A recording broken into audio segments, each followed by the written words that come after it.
It's good to see you. I also get a kick out of everyone's backgrounds and where they are. So it's nice to see folks. Leonard, how are you? Good to see everyone. I'm looking at this crowd and the excitement that Michael has and the excitement that Emily has and everyone who's engaged in alumni services brings to the table. I'm grateful that Leonard's on this call and David Cunningham, because we're at least I know I can be tired with someone because everyone else, you guys are the future of treatment and you're the future of recovery. This is where lots of folks build their work experience. I've been with Harmony as the CEO for 4 years. I've been here with Harmony for 5. I was Chief Operating Officer for a year. And I came from alumni. So my last job before coming out to Harmony was Director of Patient Alumni and Community Relations for the Hazel and Betty Ford Foundation. And I worked with Leonard as they were building that up. And I brought Hazel and Betty Ford to TPAS. I remember being out at Sierra, and I love that you call it a modest retreat, because certainly the twin beds are modest, but that view is far from modest. It's a beautiful view out there. So if you get the chance, it's an amazing opportunity to go and learn about what other people are doing. When I was in alumni, one of the biggest struggles I had was communicating to my leadership about the importance of investing in alumni and supporting them. I kept thinking, why can't they see how important this is? And then when I moved to this chair, I remember when Michael started, and I was like, why can't she see why I need to know this information? I think the main, and giving Michael props in this, Michael knows her numbers. And that's always what I really recommend when I talk to folks about this. You need to look at why we're investing money in this. We know this from a gut point of view. It is easy. We need to support our folks. This is part of all of our missions. We believe in what we do. At the end of the day, we do need to look at this from a business point of view. And I think understanding that really helps drive right decisions in alumni services. Michael can spout these numbers off, but I'm gonna be singing her praises quite a bit during this, because she really has done just an amazing job. Michael, I think one of the things we see is the passion and the charisma of who Michael Arnold is. But the reality for her and what she's been able to do here, very, very strategic. None of this is throwing spaghetti against the wall and seeing what works. This is a lot of, what do alumni want? How can we engage them? What are the results going to be? And how can we pivot? And I love that you used the word pivot earlier, Leonard, when you talked about the pivot to virtual. How can we pivot when we need to? Resiliency has been something we've all had to work with in the last year, and being able to make changes very, very quickly. When I came to Harmony in 2018, 2017, a while ago, about 30% of our referrals, of our admits came from alumni. This past year, 47% of our admits came from alumni. So I just want to let that sink in. Half of the people that come to treatment at Harmony come as a direct result of the work that Michael Arnold and her team are doing to keep them engaged. Now, if you can go to your CEO and say, based on this, we're working I'm working with someone who saw an increase of 15%. That's huge. That's huge, especially in the time of COVID, when a lot of our traditional marketing and outreach opportunities are gone. We can't send people with donuts to a treatment center to work with them or to meet and have lunch with therapists. So the engagement has to work in a different way. And kudos to Michael and Tabitha. If you guys haven't met Tabitha, she's a mini Michael and she's fantastic. We've seen that. A big piece this time last year, and I love to be a silent observer. I'm on the TPAS message board, so I get all the emails, and I love watching the conversation that was recently happening about Care For. Some people had asked about that. And this time last year, Michael was presenting, and Brian Tierney, who was with us at the time, were presenting the business plans about why we should be doing the Care For app and starting the Harmony Hub. For people who know me and have worked with me, I'm a pretty cynical guy. So I'm going to come into things and look at all the ways something is going to fail. That's where I start from. And there are a lot of apps out there, and I have seen a lot of them fail. I have seen countless times that we have tried to engage people after leaving treatment, and the engagement has been 6%, maybe 10%. There was an amazing app that was constructed at Hazelden and had tons of great content, all of these things, and no one ever logged on. There was nothing driving people to log on. So this time last year, honestly, Michael was so passionate. I felt a little sorry for her. I said, fine, here's some money. Let's do that. But we're going to cut our losses quickly when this doesn't work. So I have acknowledged multiple times that Michael was right, that Brian was right in this.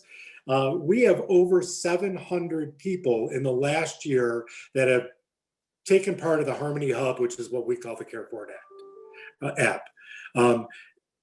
That is not, and here's the thing that's impressive to me, it's not just the people that are getting out of treatment signing up and never logging on. So in the period that we've had the Harmony Hub, we've had about 600 people leave treatment. But we have over 700 people, which means that our alumni support groups are also bringing people to the Harmony app and engaging them.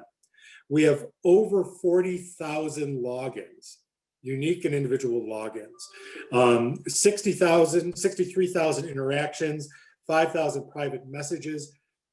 60% of the people who are logged onto this app are using it to track their recovery. That's amazing. We're engaging people this way. Over the last year, we've seen such growth with this and such great responses that we're in the works right now to expand it to include a family alumni portion. So that we can work with our families as they leave family program for their unique needs to set that up for them. Michael, this time last year, was doing a lot of great face-to-face workshops, was doing trainings that were face-to-face, had alumni coming to campus to share their experience, strength, and hope. Every Saturday night, had people bringing meetings for H&Is to campus to engage with alumni. And last March, that all changed. And, you know, I think Michael sat for about 2 weeks saying, well, let's see what happens. And then said, we can't leave these folks. So we immediately set up Zoom meetings on Saturday nights for people to share their experience, strength, and hope. We found out pretty quickly that it didn't work well for us because we didn't have the tech in place. So there were things we needed to do. But that didn't mean that we stopped. Michael's engagement and the work that both Michael and Tabitha have done in changing our approach to alumni services to a virtual platform has been incredible. The folks are there, they're showing up, they're taking part, they're recruiting new alumni to come. Michael and Tabitha still come to campus. I think that's very important. We have made space for people, for them to interact with the alumni. Alumni is not something at Harmony that's launched on the last day, that's part of your folder when you leave, that says, you know, do 90 and 90, get a sponsor, go to IOP. Oh, by the way, here's our alumni group.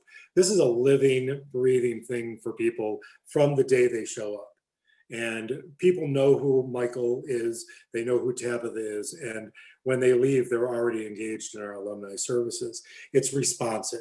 It's something that we've built that is there for the client's needs. We looked at this, so frequently alumni is looked at as a arm of the philanthropy department. I have some really strong feelings about this. I don't want, I've seen failure where alumni goes to live under either marketing or under philanthropy and becomes a tool of either of those. Here at Harmony, we've worked very hard to keep alumni and recovery services as a freestanding department. Michael works with marketing, she works with philanthropy, she works with medical, but she stands alone as a department. We spent the first year, it was about the first year, wasn't it, Michael, not talking about giving at all. We had not, and I'm not, this is not something to hang our hat on, but it's something good to see. Harmony was, I believe, Leonard, we were a founding member of TPAS years ago. I think Duke, who's on here too, was probably part of that, or maybe Marv Ventrell when we started. I don't have that history in front of me, but I know we were part of that. We had not done a great job of keeping contact with alumni. We had not been a stellar program of supporting our alumni. We had aftercare, and that was nice, and we had a picnic once a year, and that was nice, and we had a reunion in September, and that was nice, but there wasn't substance to it. And Michael created substance in the last year, from recovery-based workshops to book clubs that continue to meet over Zoom, cooking classes that have been a great way to bring life skills into alumni services, and some things that didn't necessarily work out. And what I love about what we've done is we'll try stuff. It's like, let's try yoga. And when we've done the third yoga class and 2 people have shown up, maybe yoga is not the way to go. Let's look and see what people want to do. So we have flexibility with that. We did not tell our alumni directly that we wanted them to give. As a nonprofit, obviously, we thrive off donations that are made to us. This is how we grow. Probably 10 months into the work that Michael was doing so hard, people started coming to her and saying, you're doing all this for us for free, and we want to make it available to more people. How can we do that? And that's when we made it available. We're looking this coming year, and we're now a year into really this hard work. We're estimating that out of alumni, for direct donations to alumni services, this is not alumni donations to scholarship funds or to any other things, but direct alumni services donations, we should realize about $40,000 to $45,000. That's in year 1. So that's really an amazing amount. And that happened organically. It didn't happen because we sat down and said, here's your book club. Oh, by the way, you need to give us money.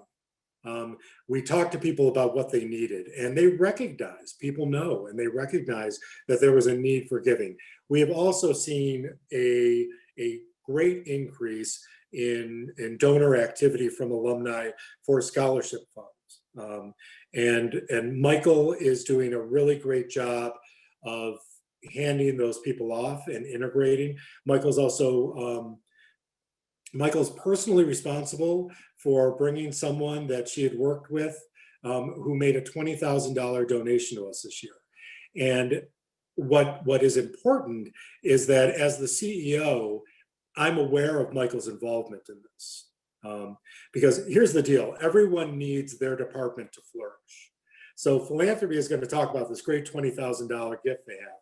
Because we're part of the conversation, I know that introduction came through Michael. So when we look at funding for alumni, right now, and I probably shouldn't say this with Michael on because we're moving into our budget cycle, but I'm probably a little bit more willing today to throw some money at alumni because we're seeing results. Because like everyone else, I need to answer to a board about why we're possibly in a time, and today we happen to be doing very well, but if we face hardship, traditionally the areas that get cut are ones that are not, direct financial revenue stream. So you don't cut your admissions people because they answer the phone. You don't cut your counselors because they're providing the services. So you look at things that traditionally have been considered ancillary services like alumni and say, do we really need that?